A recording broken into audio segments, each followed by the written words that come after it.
Mr. Lincoln, you're not looking yourself today. Are you well? Yes.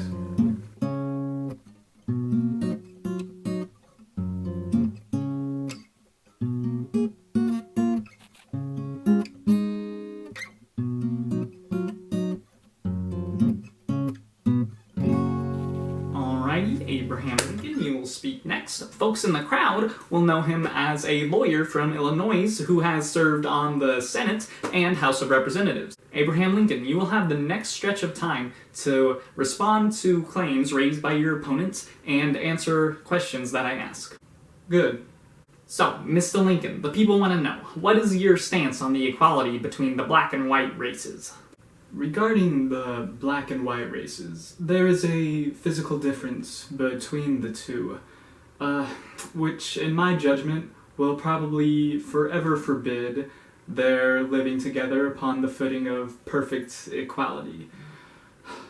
And inasmuch as it becomes a necessity that there must be a difference, I, as well as my opponent, am in favor of the race to which I belong having the superior position. Ooh, I'm sure folks at home would be glad to know you think so. Thank you. Now, on to the next question. What do you think of the slavery of the black race? You know, I dislike slavery, and my friend Joshua Speed, a slave owner in Kentucky, would fully admit the abstract wrong of it. I also acknowledge the white man's rights and my obligations under the Constitution in regard to slaves. I confess that I hate to see the poor creatures hunted down and caught and carried back to their stripes and unrewarded toils. But I bite my lip and keep quiet. In 1841, I remember I had a tedious low-water trip on a steamboat from Louisville to St. Louis. I well remember that from Louisville to the mouth of Ohio there were on board 10 or a dozen slaves shackled together with iron. The sight was a continued torment to me, and I see something like it every time I touch Ohio, or any other slave border for that matter. It is hardly fair for one to assume that I have no interest in a thing which has and continually exercises the power of making me miserable. One ought rather to appreciate how much the great body of the northern people do crucify their feelings in order to maintain their loyalty to the Constitution and the Union. As a nation, we began by declaring, all men are created equal. We now practically read it, all men are created equal, except black men. To sum up, what I believe to be true is that slavery is immoral. If slavery is not wrong, nothing is wrong. I cannot remember when I did not so think and feel. That is the end of my answer. Ooh, that may rub many voters the wrong way. That's fine.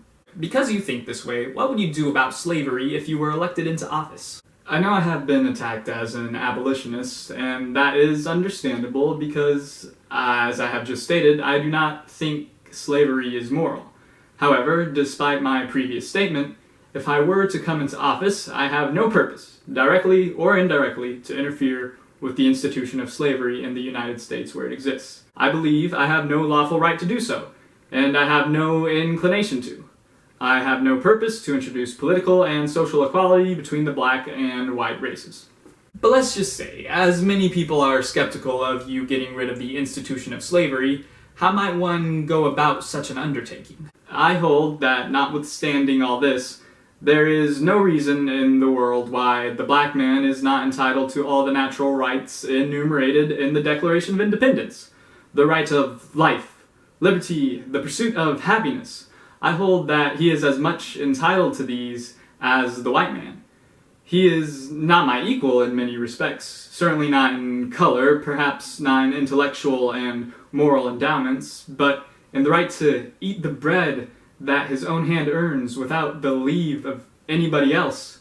He is my equal, and the equal of my opponent, and the equal of every living man. Controversial words, especially in our time, the ambiguous 1800s to be unspecific. However, could you answer the question directly, please? Right, of course. It's complicated, given the circumstances. It is so firmly embedded in the economy of our country that to remove it would be challenging. I stand by the Republican Party, and will say that slavery should not be allowed to expand into any more U.S. territories. I believe it would be right to administer a slow death to slavery through gradual emancipation and voluntary colonization, rather than follow an abolitionist route and demand the immediate, outright end of slavery without even compensation to the slave owners. That is a suspiciously well thought out plan. Well, I am simply trying to give a thorough look into my character through the many errors of my life, and if I were to suddenly become more convicted to rid the land of slavery, then I want my voters to know what they're getting into. Well, folks, there you have it. That's all the time we have. Thank you for attending this debate. Abraham Lincoln is gone. Look at him. He is going. He is walking off the stage, so we have no more of him. And so is his opponent, so the debate is over. Have a good night, and please pray for me that I am able to get through more than 5 words at a time without having to cut.